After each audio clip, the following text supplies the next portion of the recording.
Te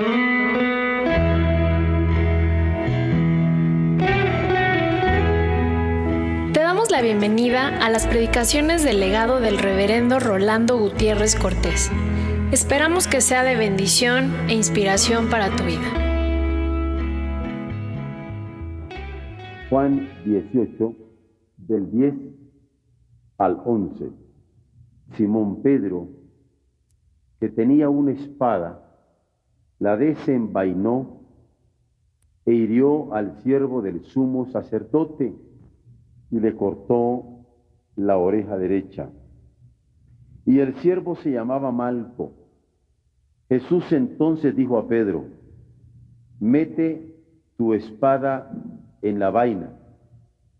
La copa que el Padre me ha dado, ¿no la he de beber? Segunda Corintios 12, del 7 al 10. Y para que la grandeza de las revelaciones no me exaltase desmedidamente, me fue dado un aguijón en mi carne, un mensajero de Satanás que me abofetee, para que no me enaltezca sobremanera. Respecto a lo cual 3 veces he rogado al Señor que lo quite de mí. Y me ha dicho: bástate mi gracia, porque mi poder se perfecciona en la debilidad. Por tanto, de buena gana me gloriaré más en mis debilidades, para que repose sobre mí el poder de Cristo. Por lo cual, por amor a Cristo me gozo en las debilidades, en afrentas, en necesidades, en persecuciones, en angustias, porque cuando soy débil, entonces soy fuerte. Y en Filipenses 4, 12 y 13, dice: sé vivir humildemente y sé tener abundancia. En todo y por todo estoy enseñado, así para estar saciado como para tener hambre, así para tener abundancia como para padecer necesidad. Todo lo puedo en Cristo que me fortalece. Y por último, segunda Corintios 2, del 14 al 17. Mas a Dios gracias, el cual nos lleva siempre en triunfo en Cristo Jesús, y por medio de nosotros manifiesta en todo lugar el olor de su conocimiento, porque para Dios somos grato olor de Cristo en los que se salvan y en los que se pierden. A esto ciertamente olor de muerte para muerte, a aquellos olor de vida para vida, y para estas cosas, ¿quién es suficiente? Pues no somos como muchos que medran falsificando la palabra de Dios, sino que con sinceridad, como de parte de Dios y delante de Dios, hablamos en Cristo. Mas a Dios gracias, el cual nos lleva siempre en triunfo en Cristo Jesús, y por medio de nosotros manifiesta en todo lugar el olor de su conocimiento. Dios nos bendiga en la meditación de su palabra en esta noche. Hemos leído algunos pasajes al principio del culto en donde yo quisiera discutir un problema que puede servirnos de directriz en nuestras vidas. Podemos verlo como título: ¿qué significa triunfar? Pero podemos verlo como problema: ¿qué significa triunfar? Porque justamente cuando yo les estaba enseñando en esta noche el trofeo que habían ganado en primer lugar los jóvenes, nos permitió estar pensando acerca de la significación de un triunfo. Y yo quisiera, por lo menos, compartir con ustedes 3 pensamientos y una conclusión. Uno basado en Jesús, 2 basados en San Pablo, y al final toda una exhortación que el Espíritu Santo nos da a nosotros. El primero es que hay personas que sufren mucho y no pueden disfrutar un triunfo porque quieren los cambios de un tajo. Y cuando no se dan como ellos quieren, se deprimen, se frustran, se angustian, se ulceran, se infartan, se desquician, por no decir que ulceran y angustian y desquician a la gente también, que está a la orilla de ellos. Porque quieren los cambios de un tajo. Y es tan peligroso eso. Y en el Nuevo Testamento nos encontramos con una ilustración que para nosotros es toda una revelación del Señor para guiarnos. Estaba Jesús orando con sus apóstoles. Algunos de ellos se dormían mientras él oraba, con mucha angustia. Estaba frente a la situación del Calvario. Y cuando se levanta el Señor y ha terminado de orar, se escucha el ruido de que vienen los soldados guiados por Judas para aprehenderle. Y cuando Pedro se da cuenta del peligro inminente en que estaba el maestro, quiere cambiar de un tajo el esquema de la situación. Se ofusca. No ve las circunstancias de la historia, sino solamente se está viendo en su propia obcecación personal. Ni siquiera ve la de la historia, mucho menos la visión del reino.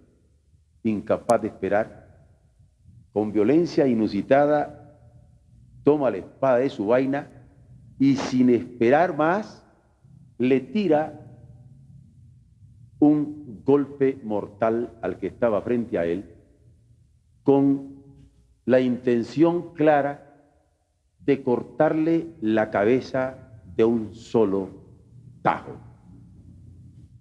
Y ante aquel movimiento violento, Malco, que aquí así se llama quien sufre el ataque, no tiene más recurso que hacer un movimiento rápido, pero era tan fuerte el tajo que la oreja quedó temblando encima de la espada de Pedro.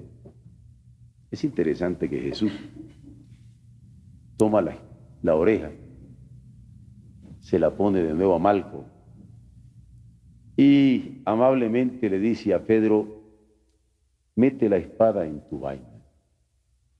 No son así los cambios. No es así que uno se debe de comportar, tratando que los cambios se operen tumbándole la cabeza a los otros.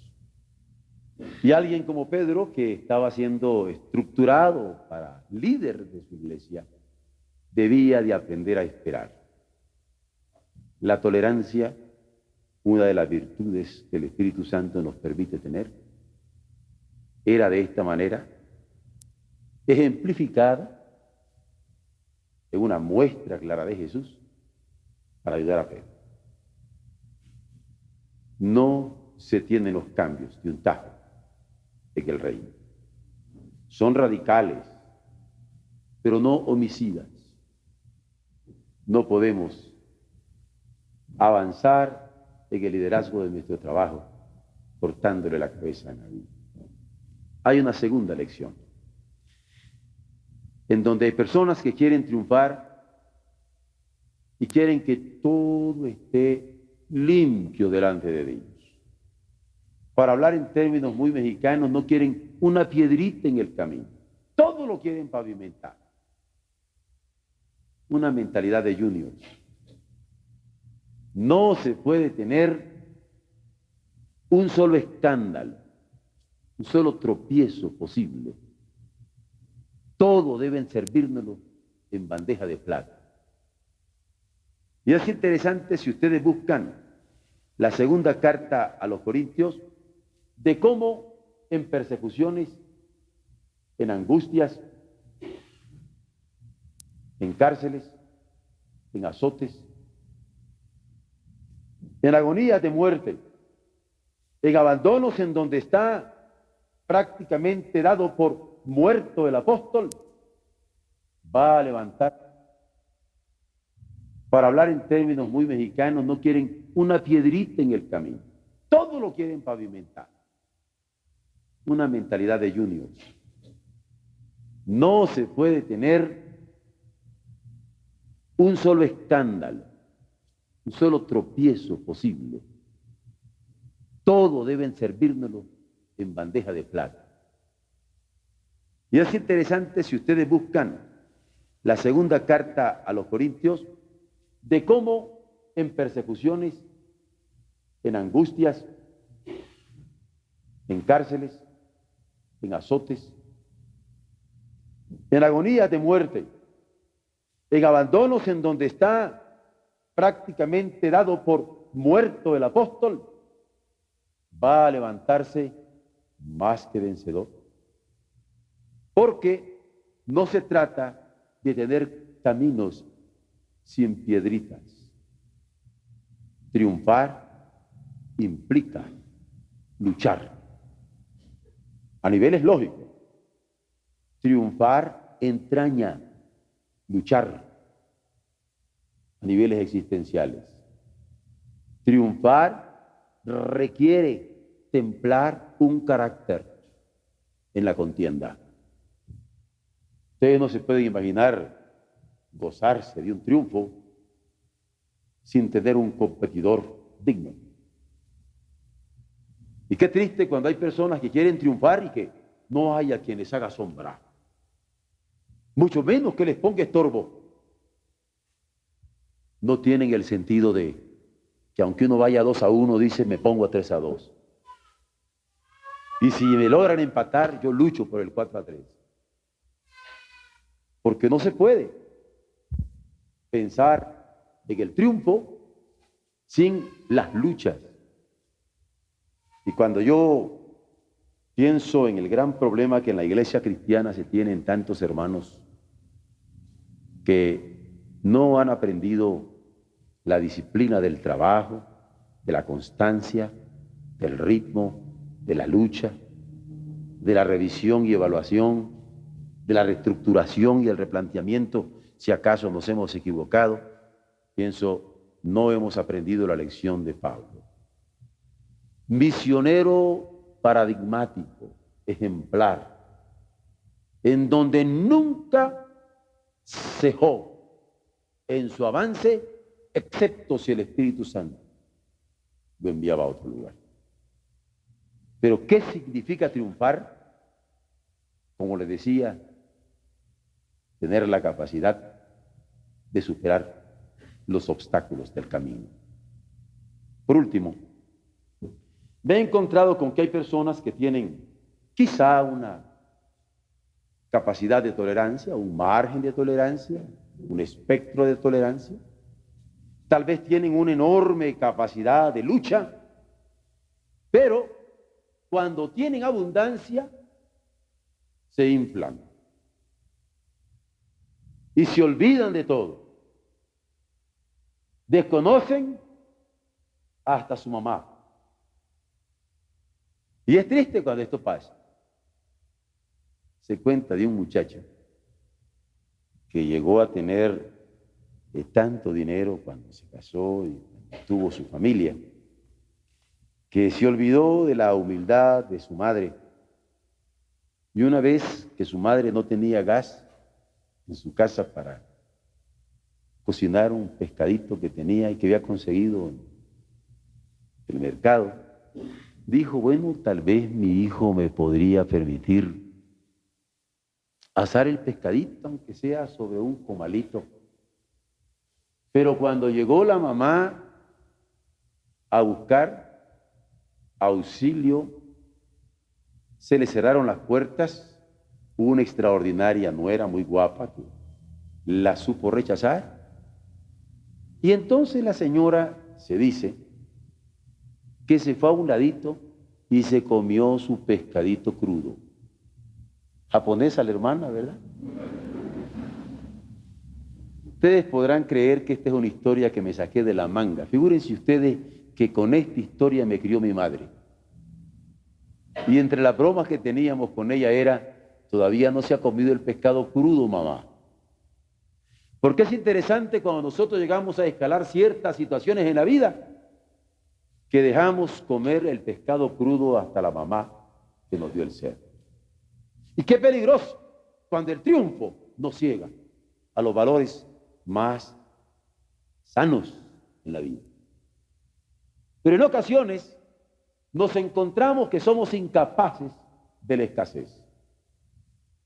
Y somos muy cristianos cuando todo va viento en popa, cuando todo es abundancia, cuando todo prospera, cuando parecemos el rey Midas, que todo lo que tocamos se convierte en oro. ¡Ay, el Señor me quiere muchísimo! Pero si las cosas comienzan a tener otros matices de escasez, entonces sentimos que somos los olvidados de Dios, que el Señor no nos mira, que el Señor no nos oye, que el Señor no se ocupa de nosotros, y no tenemos la capacidad de mantenernos con un espíritu de triunfo por encima de la carencia y de la escasez. Si ustedes ven de nuevo este pasaje de la carta a los Filipenses que he leído, en el capítulo 4, versos 12, 13, 14, ustedes se van a dar cuenta que allí el apóstol dice: para todo estoy enseñado, para abundancia, para escasez. Y el verso 13 dice: todo lo puedo en Cristo que me fortalece. Sé vivir en abundancia, y la abundancia no me domina, pero sé vivir en escasez. La escasez no me quita mi gozo, no me quita mi alegría, no me quita mi sentido de guía de mi casa, en donde mis hijos siempre van a tener una visión de cielo, porque es la que Dios me ha dado. Mi visión no depende de cuántos bolillos traigo en el estómago.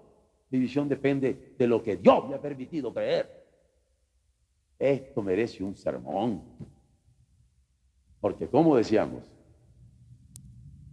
que los altibajos sean vencidos. Porque esto es lo que significa triunfar. No dejarse cegar por la abundancia, ni desmoralizar por la escasez, ni cambios de etapa, sino capacidad de tolerar, ni caminos sin piedritas, porque hay obstáculos que vencer, ni incapacidad para superar esta alternativa abundancia-escasez. Y es donde el Señor nos puede dar la capacidad del triunfo. Hay en 2 Corintios 2, verso 14, un verso de oro. Toda una enseñanza contrastante.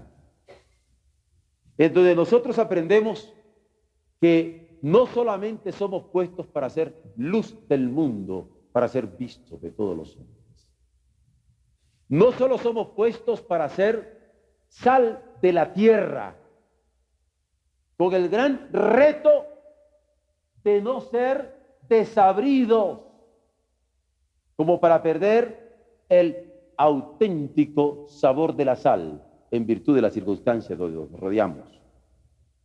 Entonces nos damos cuenta que somos puestos para levadura, pero más de eso, porque como la levadura fermenta y afecta la vida, nosotros tenemos incluso una cosa más que aquí se encuentra plasmada. Luz, sal, levadura son una verdad que el Señor manifestó. Pero dice el apóstol, cuando está comentando, si ustedes ven en sus Biblias, lo que significa ser triunfantes en Cristo, dice a la letra, mas a Dios gracias, mas a Dios alabanza, mas a Dios exaltación, el cual nos lleva siempre en triunfo con la visión de Cristo Jesús, que no se ensombrece porque está contemplando la cruz en el Calvario. Nos lleva en triunfo en el carácter de Cristo Jesús, que lleva firme su rostro y firme su paso, siempre, pese a las circunstancias hostiles que lo hubieran podido rodear. Gracias a Dios, el cual nos lleva siempre en triunfo en Cristo Jesús, que pudo ser feliz, pese a que las zorras tenían sus guaridas, pero el Hijo del Hombre no tenía ni dónde reposar su cabeza. Gracias a Dios, porque tenemos siempre triunfo en Cristo Jesús, y este es el significado del triunfo. Por medio de nosotros manifiesta en todo lugar, en toda ubicación. Por medio de nosotros manifiesta en toda ubicación. ¿Qué dice? El olor de su conocimiento se siente como aroma que lo llena todo, porque allí manifiesta el olor de su conocimiento. Ahí tenemos a alguien que no quiere hacer el cambio de un tajo portándole al otro la cabeza. Alguien que no se amilana porque tiene piedritas en el camino. Alguien que no se ciega porque tiene una abundancia o no se deprime porque tiene una escasez. Ahí está. El triunfo. Esto significa triunfar. Porque en donde el Señor nos ubique, en todo lugar, Él manifiesta el olor de su conocimiento. La pregunta es clara. Qué bonito es un trofeo. ¿Tiene en ti el Señor un trofeo? Y puede manifestar en ti y en mí, en todo lugar, el olor de su conocimiento. Qué expresión para los epistemólogos, ¿eh? Esto supera las lógicas. No la lógica, no. Quien habla de la lógica es ignorante. Las lógicas. Y quien someta todo el conocimiento al elemento de la lógica o de las lógicas, no se da cuenta de todo lo que hay. En todo lugar, el olor de su conocimiento que lo satura. ¿Verdad que es hermoso? Dios permita que en cada uno de nosotros el significado del triunfo sea ser trofeos de Cristo.